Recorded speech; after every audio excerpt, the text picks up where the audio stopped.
Last Sunday, my dad put some washing on the washing line because our dryer was broken. The dryer is now fixed, but the washing remains on the line. It has been nearly a week, but I just want to see how long it's going to be until somebody thinks, do you know what? I better get those towels in. Hi everyone, my name is Charlie, and I've been awake since 3 a.m. Probably the reason behind wearing my only shirt that looks like pyjamas. Either way, we are in a different position in the car park because we now have numbered spaces in the car park. No one who works in the offices upstairs or the shop downstairs or the shop I'm in has any idea where we're supposed to park, but I thought I'd park closest to my shop's container because people don't like to park here in case the door slams into their vehicle. I've had no complaints yet. Well, obviously people complain about me all the time, but not for where I'm parking. Let's go back to the talking about being awake at 3 a.m. Basically, I had a nightmare. And you might be thinking, Charlie, you're 27. It's a bit late in life to continue to stay awake after a nightmare. And trust me, I tried to get back to sleep. Honestly, I didn't expect to wake up. I think I had a period of lucid dreaming because what had happened was I was basically trapped inside some sort of horror movie situation. If you know me, you know I have quite severe claustrophobia. It doesn't make sense when I also have the agoraphobia there as well, but never thought I'd talk about my fears on the internet as much as I do nowadays. That's growth. Either way, I was in this dream and I was in this house looking around and I ended up trapped in a pink room that seemed to be made out of latex. Now, that sounds like some weird sadomasochistic kink type stuff. Sorry, there's a very small bird beneath our skip and it just took my attention away for a second. But this was not that. It was just terrifying because I was trapped inside a room with no doors. And whenever you could shift the walls like curtains, and I shifted them one way and it just led onto another room with no doors. And I remember thinking within this nightmare that I want to wake up now. And sure enough, I pulled back the wall again and I was back inside this house that had doors, had windows, and then I woke up. But something must have riddled me with anxiety or something. My body did not want to go back to sleep. It refused to categorically. And so I sat there. Well, I didn't sat there. I lay there with my eyes closed. And I think maybe I dozed a bit. But Lord, I was capital K knackered when I eventually rose from my slumber. It has been a long time since last we spoke. I didn't intend for this video to actually end up being so long. I just wanted to show you that I was still present. I know that I haven't really been that responsive on Booktube as of late to people's videos. I haven't been choosy. There have just been occasions where it's going to sound mean, however I say it, but it isn't meant to be mean. I haven't had like the mental capacity to craft comments to people, and so I have watched videos and haven't commented, haven't liked with the intention of going back and commenting and liking. Sometimes I haven't watched videos, not because I don't want to watch the content, but I've just reached the absolute limit of what I can watch at that moment in time. I have, however, been reading more over the last fortnight. I spent a week just going through the Poirot books that I had to read, and I'm glad to finish those. It took me a long time to finish the Santa Claus Murder. I did not like that book. That's not a Poirot book, but I was trying to get through the books on my coordinated TBR.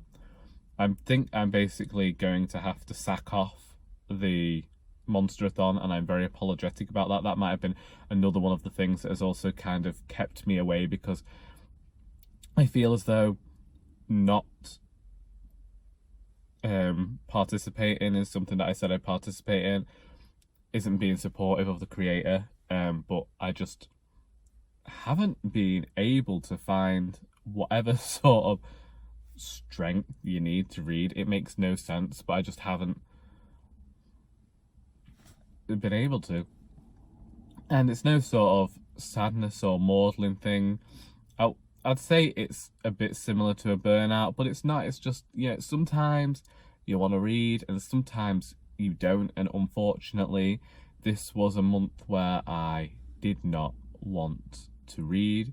I continue to want to be supportive of all the creators out there, and that was one of my problems. I just ended up beginning to feel incredibly overwhelmed. So I thought, you know what? Take a step back. This is all supposed to be fun. Take some time to yourself, come back refreshed, which is what I tell everybody to do all of the time when they talk about creative burnout or fatigue or anything like that. Just take the time, go off, do other things. So yeah, that's exactly what I did. Rather than read, I wrote some. I've worked on a bit of poetry. I have been working on the final Doris book.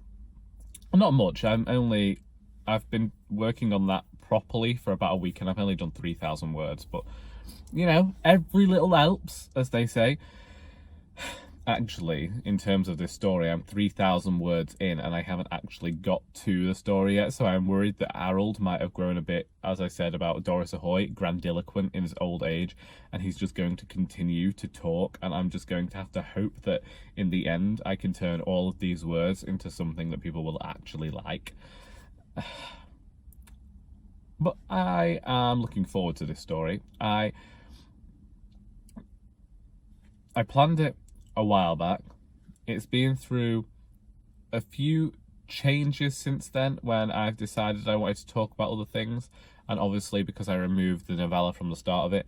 But I hope people will enjoy it when it eventually arrives. I mean, say we've done 3,000 words in a week now. In over 10 weeks, that's 30,000. 20 weeks is 60,000, and the second book was only 70,000. So, within the next 500 years, there should be another Doris book.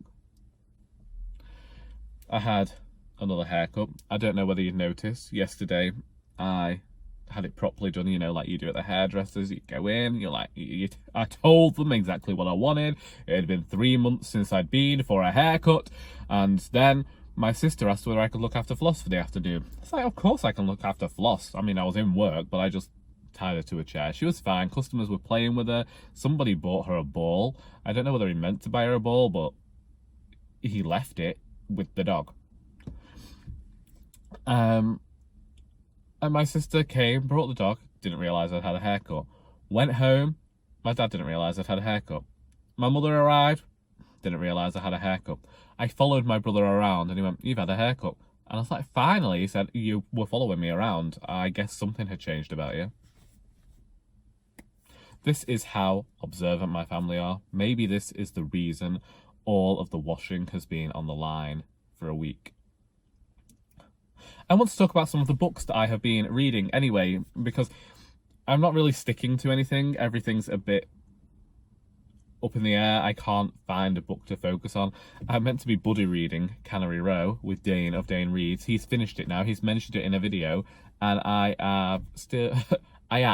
Where with me HSN, I've not lost anything apart from some sort of brain cells. I have about 50 pages left of that book to read, and I was supposed to finish it ages ago.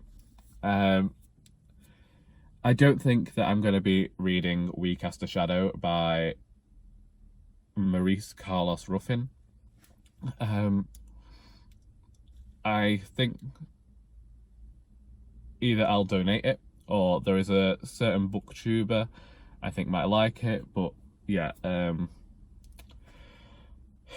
it's just, I think it's an important, vital book to read, but I know that I will not be able to read it. And so I have to get rid of that. I'm going to contact Constant Reader, who sent me the coordinate, to ask whether she wants to pick another coordinate because I didn't read that book.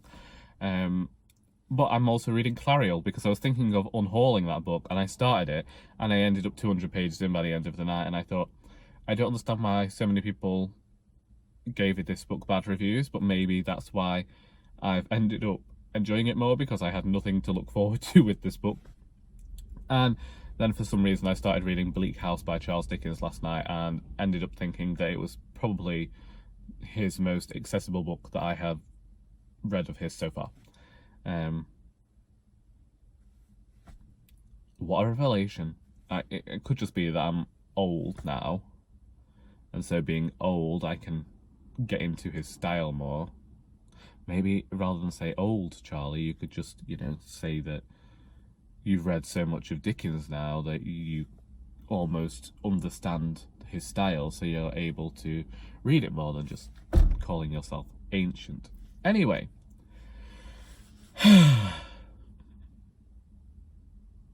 I'm back, I'm bad, I'm nationwide.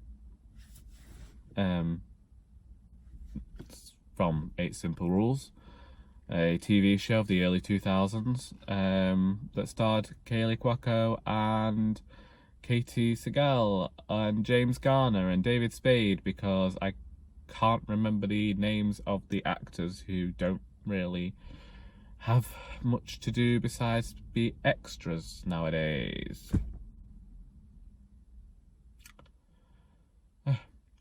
I should also say, Poets and Pints happened this past Wednesday, and I finally got to meet Cheryl Pearson.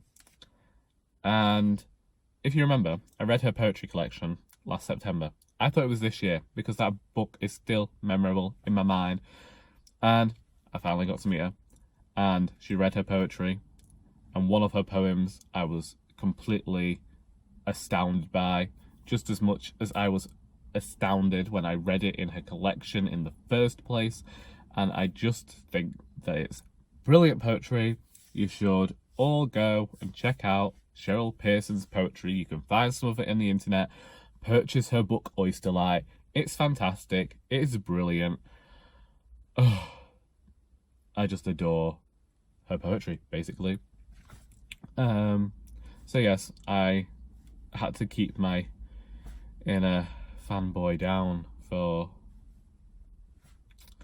that, and I worry that I ended up offending her, because when you first meet me, I'm not the most conversational. When you first meet me and I'm mildly inebriated, there's no point talking to me, because sober Charlie's telling drunk Charlie not to say anything stupid, so drunk Charlie's not saying anything. And so drunk Charlie usually sticks to the monosyllabic thanks. Anyway, I want a cup of tea. So I'm aware I've not really talked about much, but what have you been up to in the last fortnight? What are you reading? What are you writing? What are you watching? What are you listening to? Please let me know in the comments. I actually think I am in desperate need of a sneeze, so that might happen before I go inside. I hope you got something out of this video besides sheer boredom, and until next time, that is all.